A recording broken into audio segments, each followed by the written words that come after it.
It was an ordinary afternoon in a quiet American neighborhood.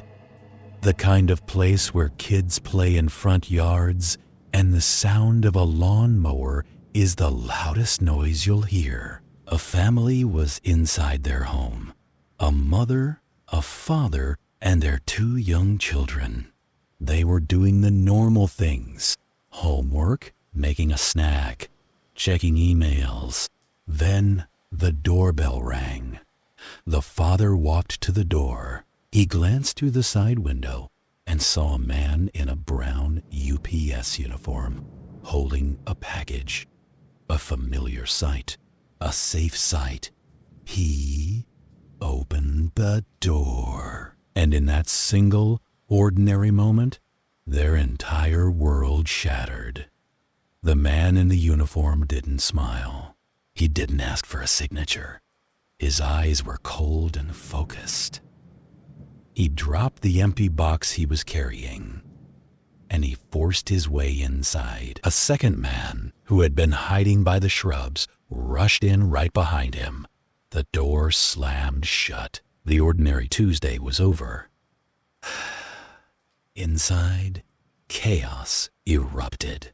The invader shouted. The mother screamed for her children. The father lunged at the first man, trying to push him back out the door. But the impostors were ready for a fight. They were armed. This was not a simple robbery. This was a home invasion. Their goal wasn't just to steal, it was to terrorize, to control, and to harm the family inside their own safe space. The children, hearing the screams, ran and hid in an upstairs closet. They huddled together, listening to the terrifying sounds below. The confrontation in the foyer was violent and desperate. The father, Mark, grappled with the imposter in the brown uniform. The man was younger, stronger, and had a knife. Mark felt a searing pain across his forearm as the blade cut through his sleeve. But adrenaline fought back against the shock. He pushed forward, driven by a primal need to protect his family, pinning the attacker against the wall. From the kitchen, the sound of shattering glass and a scream. The second intruder had cornered Mark's wife, Sarah. He held a knife, demanding to know where the safe was, where the money was. There was no safe. Their valuables were meaningless in this moment of survival. Sarah, in a burst of defiant courage, grabbed a heavy ceramic vase from the counter and swung it. It connected with a sickening crack, buying her a precious second to stumble away. The children upstairs, huddled in the dark closet, heard every thud, every shout, every crash. This was the core of the horror, the complete violation of the one place meant to be a fortress against the world's chaos. The violence felt endless, but in reality, the struggle lasted only minutes. The intruders, perhaps startled by the family's fierce resistance or by the blaring of a car alarm from outside, suddenly broke off. They fled back out the front door, leaving it swinging open, and vanished into their fake truck. The sudden silence they left behind was almost more terrifying than the noise. Mark slumped against the wall, clutching his bleeding arm. Sarah ran to him, then her thoughts snapped to the children. She sprinted upstairs, calling their names, her voice cracking with panic. She found them in the closet, trembling but physically unharmed. The family huddled together in the bedroom, waiting for the police, their bodies shaking, their minds struggling to process the trauma. The first responders found them like that, a family clinging to each other in the wreckage of their own sense of safety. The police investigation that followed peeled back the layers of a chilling, premeditated operation. Detectives began with the family's home security footage. The camera clearly showed the 2 men and their vehicle, but something was off. the truck wasn't the right brown. It was a few shades too dark, too glossy. The iconic UPS shield on the side door looked wrong. The letters were slightly uneven. This was a replica, a prop. Forensic teams swept the house and the dropped cardboard box. No fingerprints were found on the box. The men had likely worn gloves. But in the violent struggle, a single thread from a unique synthetic fabric, not part of the family's clothing, was recovered from the doorframe. Outside, in the rush of their escape, the fake truck had left deep tire impressions in the soft soil of the flower bed. But the most significant clue came from a neighbor's Ring camera, 2 houses down. It captured the vehicle's license plate as it sped away. The plate was registered to a stolen pickup truck reported weeks earlier. The criminals had swapped plates. This was a dead end, but it confirmed the professionalism of their planning. They were ghosts, using stolen identities for a stolen uniform to commit a heinous crime. As the detectives worked, a paralegal on the team had a chilling thought. She'd seen a similar MO in a law enforcement bulletin from another state. She ran a search. Her blood ran cold. This was not the first time, not even the second. A pattern, scattered across multiple jurisdictions, began to emerge on her screen. Fake delivery drivers, forced entries, extreme violence. The case in this quiet neighborhood was not an isolated incident. It was part of a terrifying new trend. The family's nightmare was a single chapter in a much darker national story. The digital bulletin board told a horrifying story. In a suburb of Atlanta, 3 months prior, an elderly woman had been tied up and robbed by a man in a FedEx uniform. In Phoenix, a couple was assaulted by 2 men posing as Amazon delivery drivers. Their distinctive blue vests used as a tool of deception. The scripts were eerily similar.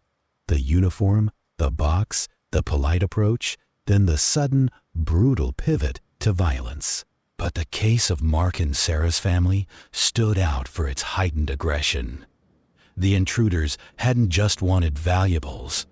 Their actions suggested an intent to kidnap or inflict severe harm. Law enforcement analysts began piecing together a profile.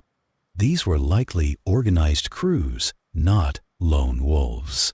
They sourced convincing uniforms and props, scouted affluent neighborhoods, and targeted homes where people were likely to be present during the day. They exploited the modern reliance on e-commerce, turning the symbol of doorstep convenience into a weapon of fear. News of this connected trend began to leak, first in local community forums, then in regional news segments. A slow-burning panic started to spread.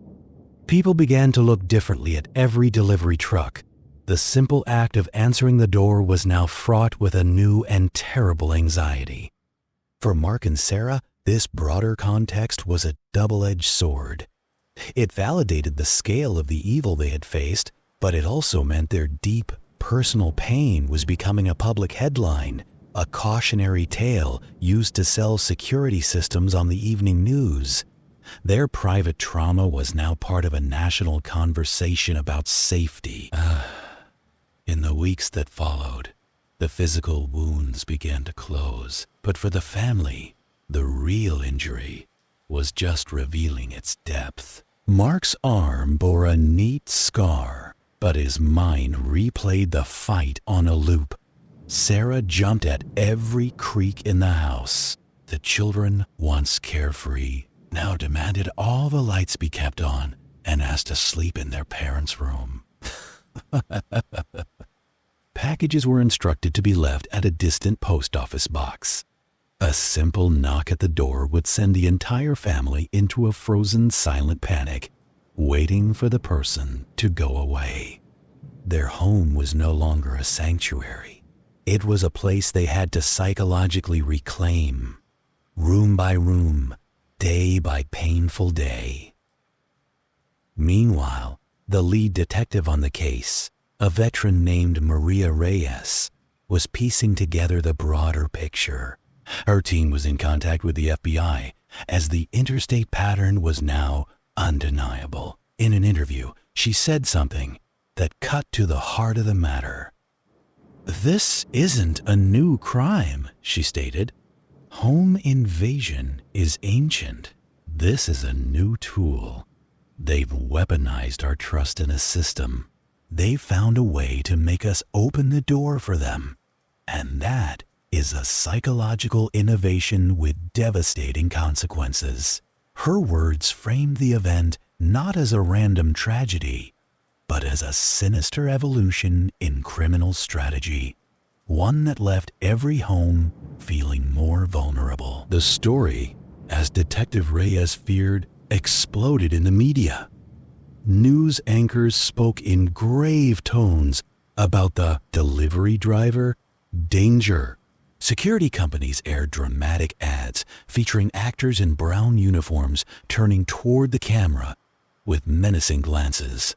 Social media was flooded with clips of suspicious vans captured on doorbell cameras, often with innocent drivers caught in a wave of undeserved suspicion. For Mark and Sarah, this public frenzy was a fresh hell. Their quiet street was now a destination for looky-loos and local news vans. Well-meaning neighbors brought casseroles but also whispered questions, their eyes full of pity and a hidden fear. Could we be next? The family felt simultaneously exposed and isolated, their trauma a spectacle.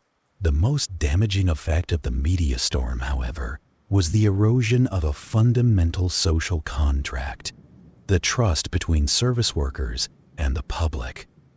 Real UPS, FedEx, and Amazon drivers began reporting hostile encounters. People would refuse to open doors, shout through windows, or even film them accusingly from behind curtains. These hard-working men and women, who had nothing to do with the crimes, were now facing the backlash of a nation's terror. Detective Reyes saw this collateral damage unfolding. In a press conference, she made a direct appeal: do not mistrust the uniform. Mistrust the situation. Verify. But please, do not punish the thousands of honest people doing their jobs.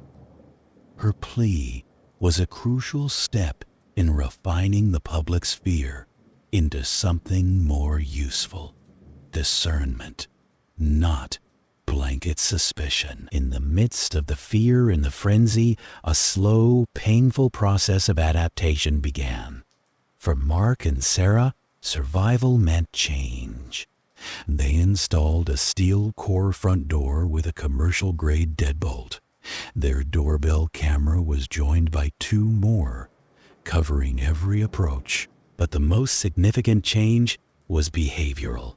They instituted a new family rule: no door is opened without verification.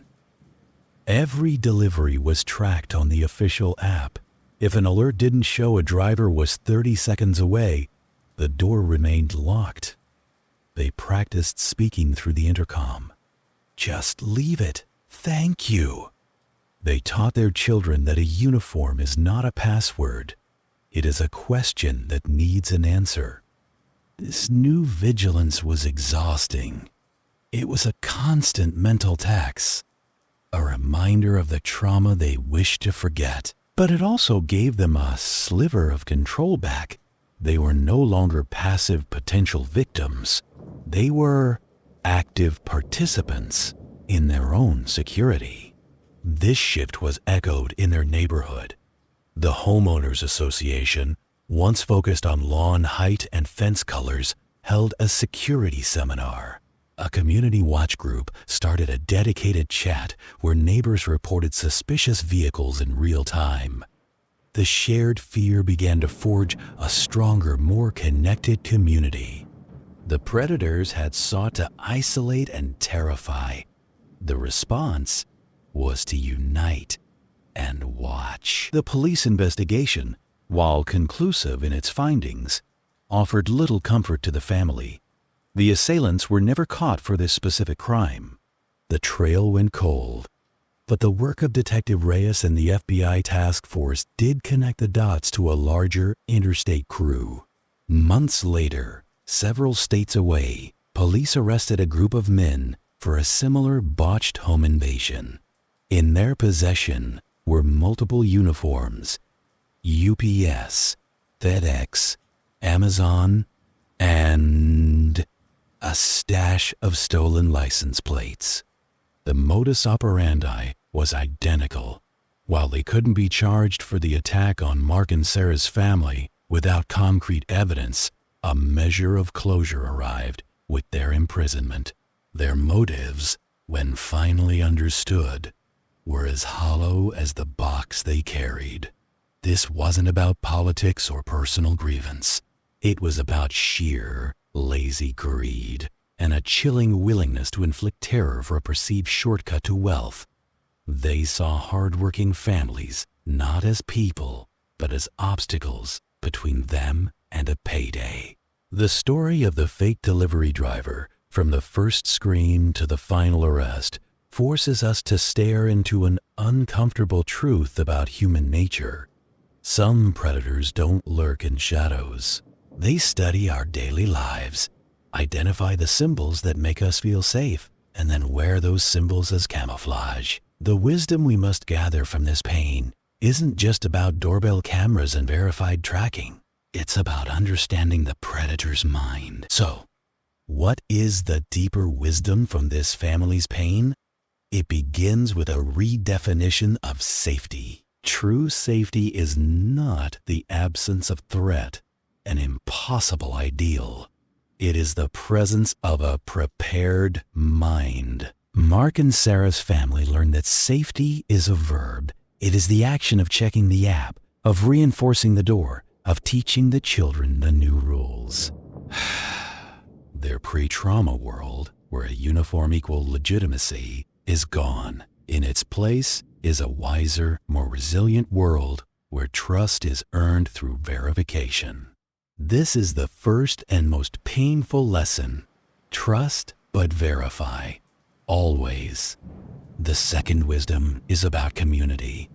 The predators operated on the assumption of isolation, that a family in a house is a closed unit, vulnerable and alone. The antidote was connection. The neighborhood chat, the shared vigilance, the collective deep breath of awareness. These tools forged a network of safety no single security system could provide. The family's greatest triumph was not just surviving the attack, but choosing to rebuild their sense of security actively, not passively, waiting for fear to fade. They transformed their pain into protocol, their trauma into teaching. This is the alchemy of resilience, taking the worst moment of your life and forging from it a tool to protect your future. The final, most enduring lesson from this pain is about the architecture of our daily trust.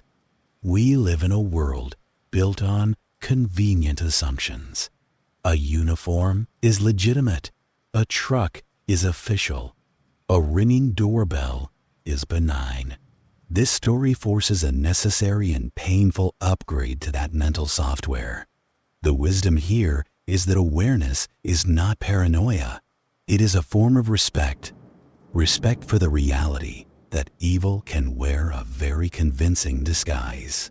Mark and Sarah's family now lives with a principle they call the pause. That critical 3-second space between recognizing a stimulus, the doorbell, the uniform, and taking an action. In that pause, they verify. They think.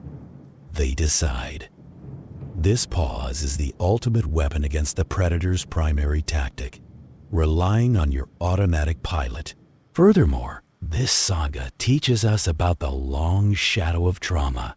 Healing is not a return to the before state. It is the construction of a new normal, one that acknowledges the scar but is not defined by it. The children in this story, through therapy and time, will likely grow into adults with a profound, perhaps painful understanding of human duality, that kindness and cruelty can arrive in the same brown shirt. Their innocence was a cost, but their wisdom may yet be a shield. This is the bittersweet harvest of pain, a deeper, more nuanced understanding of the world, paid for with a piece of your peace. The story of the fake delivery driver is a modern parable. It is a dark lesson, wrapped in the brown paper of everyday life. For the family who lived it, the pain is a permanent thread woven into the fabric of their history. But from that pain and from the national anxiety it revealed emerges a profound and actionable wisdom. First, we must accept that the world contains individuals who will study our comforts and turn them into vulnerabilities. Accepting this is not cynicism. It is the foundation of intelligent preparedness. Your safety is your responsibility, and it is built on habits. The habit of pausing, the habit of verifying, the habit of communicating with your neighbors. Second, we must protect our communities without poisoning them with mistrust. The real delivery drivers, the honest workers, are not the enemy. The enemy is the pattern of deception. Our vigilance should be focused on behavior, not uniforms. A legitimate driver will never coerce you into opening your door. That distinction is crucial. Finally, and this is the core of wisdom after pain, we learn that trauma can become a catalyst for profound strength. This family's nightmare did not end with a fleeing truck. It ignited a journey from victims to survivors, and from survivors to teachers. By sharing their story, by advocating for awareness, they have transformed their pain into a protective force for others. Their wisdom is now your wisdom. Let this story settle not as a seed of fear, but as a seed of empowerment. Let it remind you that after the deepest pain, the wisdom we gather is the only light that can truly guide us forward. It is the light of awareness, the light of community, and the light of a resilience that refuses to be extinguished. Thank you for watching. And remember, the wisdom is always after the pain.